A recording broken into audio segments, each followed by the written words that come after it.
मिथिला में जो जानकी जी की उपेक्षा हो रही है, बिल्कुल हमें वो सम्मान जानकी जी की चाहिए। हमें प्रवासी बना दिया गया, मिथिला क्षेत्र को पूरे भारत में मजदूर सप्लायर बना दिया गया। हमारे दिल पे लगता है, हमें ठेस पहुंचता है। बिहार की सरकार उस पर ध्यान नहीं देती, केंद्र की सरकार उस पर ध्यान नहीं देती। देखिए, सबसे पहले आपके जितने भी दर्शक हैं सब, और आपका बहुत बहुत धन्यवाद, आप आए यहाँ पे कवर करने। दूसरी बात, मिथिलांचल जो है, बिहार एक बहुत बड़ा स्टेट हो गया है। बिहार से और लॉ एंड ऑर्डर जब स्टेट कोई भी स्टेट बड़ा हो जाता है तो लॉ एंड ऑर्डर संभालना मुश्किल हो जाता है। आए दिन मिथिला क्षेत्र में क्राइम बढ़ गया है, हत्या हो रही है, लूट होती रहती है, आए दिन होती है।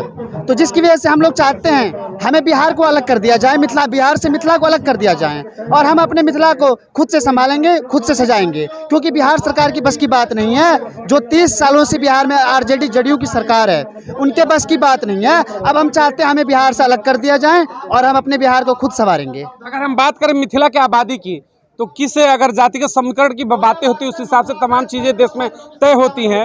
तो बहुलता किस आबादी क्या है आपके क्षेत्र की?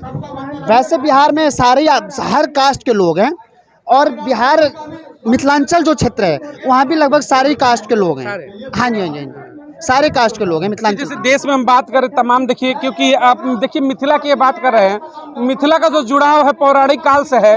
वहाँ पर ऐतिहासिक साक्ष्य अगर देखेंगे तो तमाम मिलेंगे। और बात अगर इंडस्ट्रियल बेल्ट की करते हैं तो एक समय था कि चीनी मिल का जो सबसे बड़ा उत्पादन कह ले, या फिर तो तमाम वो जो 80 का दौर था, 80 के दशक से पहले का जो दौर था, इंडस्ट्रियल हब हुआ करता था। तो संभावनाएं तो तमाम हैं। सरकारें अगर मांगे पूरी करती हैं, छोटा राज्य होगा, पैसे ज़्यादा आएंगे। जब बजट आता है ऊपर से तो छोटे राज्यों में बजट ज़्यादा आएंगे तो ज़्यादा डेवलपमेंट होगा। तो लगता है कि मिथिला का जो इतिहास पुराना था लौट कर आएगा। देखिए, मिथिला का जो इतिहास है वो लौट के तभी आएगा जब मिथिला अलग राज्य बनेगा। क्योंकि बिहार सरकार हमेशा से मिथिला को उपेक्षा करता है। मिथिला से एक आप कह सकते हो जलन की भावना, बिहार की जो सरकार है वो मिथिला से एक तरीके से जलते हैं। तो मिथिलांचल जब अलग हो जाएगा तो उसके बाद ही मिथिला 80 के दशक में हमारे पास चीनी मिल था, सूत मिल था, मिथिला एक अलग तरीके का इंडस्ट्रियल था। मिथिला में आज मिथिला मखाना का हमें जीआई टैग मिला है। उसकी भी लंबी लड़ाई लड़ने के बाद हमें एयरपोर्ट के लिए लंबी लड़ाई लड़नी पड़ी, आज हमें एयरपोर्ट मिला। और बिहार में पटना से ज़्यादा मिथिला का एयरपोर्ट दरभंगा, एकमात्र एयरपोर्ट दरभंगा, आज पटना से ज़्यादा की कमाई है दरभंगा एयरपोर्ट की। वर्तमान की अगर सरकार की हम बात करते हैं तो कहती है कि सनातन संस्कृति के डेवलपमेंट का हम काम करते हैं। बात करते हैं मथुरा की करें, अयोध्या की करें, काशी की करें, फिर उज्जैन की। उज्जैन में कल देखा कि किस तरह से शंकराचार्य की 108 फीट की मूर्ति का अनावरण भी प्रधानमंत्री ने कहा। मोदी जी को लोग कहते हैं कि ये हनुमान है, राम के जो लाने वाले हैं ये हनुमान है। तो राम के सीने में जानकी और राम दोनों बसते थे। तो जानकी का जो जिस क्षेत्र की बात कर रहे हैं मिथिला की, क्या वाकई में वहाँ भी जो सांस्कृतिक डेवलपमेंट होना चाहिए जिससे कि वहाँ पे रोजगार बढ़े, लोग जाएं उसको बेहतर जाने? देखिए, मोदी जी से हमें उम्मीद है। मोदी जी ने राम को बसाया है।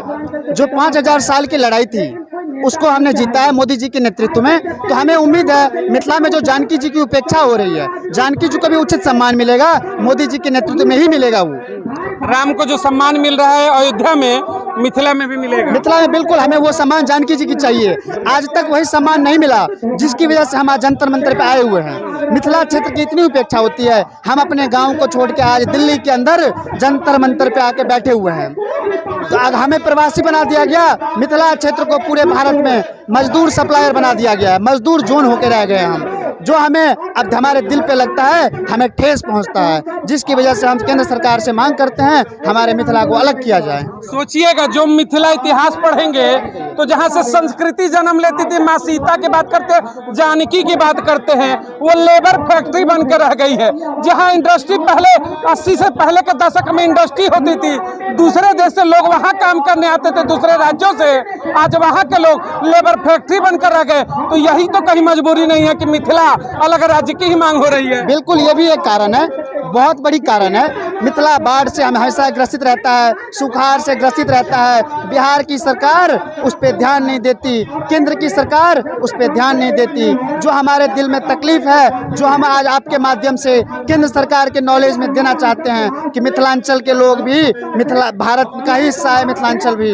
आप मिथिला को नहीं संभाल पा रहे हो, मिथिला को आप अलग कर दो, हम मिथिला को खुद ही सजाएंगे, खुद ही संवारेंगे। अच्छा, मिथिला की बात होती है तो क्या आपको लगता है कि जो वर्तमान मुख्यमंत्री मुख्यमंत्री हैं बिहार के नीतीश कुमार, लंबा कार्यकाल रहा, क्या वो उनकी इसमें दिलचस्पी है क्या कि मिथिला को भी दर्जा मिले, या फिर कहीं ना कहीं विरोध है? देखिए, आरजेडी और जदयू की कोई भी बिल्कुल भी इच्छा नहीं है, इच्छा शक्ति नहीं है कि वो मिथिलांचल क्षेत्र की विकास करे। तो हमें कोई जदयू से कोई उम्मीद नहीं है, वर्तमान की जो बिहार के मुखिया हैं उनसे कोई उम्मीद नहीं है, आरजेडी से कोई उम्मीद नहीं है। हम चाहते हैं 2024 की लोकसभा से पहले हमें अलग कर दिया जाए और 25 के चुनाव में हम मिथिला क्षेत्र को लेके अलग तरीके से एक लड़ाई लड़े। आखिरी मैसेज आप नरेंद्र मोदी से आप क्या कहना चाहेंगे? हमें भारतीय जनता पार्टी की जो मुखिया हैं नरेंद्र मोदी जी, देश के प्रधानमंत्री हैं इस समय, उनसे हमारी यही मांग है, मिथिला के क्षेत्र को अलग करके मिथिला को एक राज्य का दर्जा दे। हम मिथिला सजाएंगे, मिथिला संवारेंगे, इसको उपेक्षित किया जा रहा है।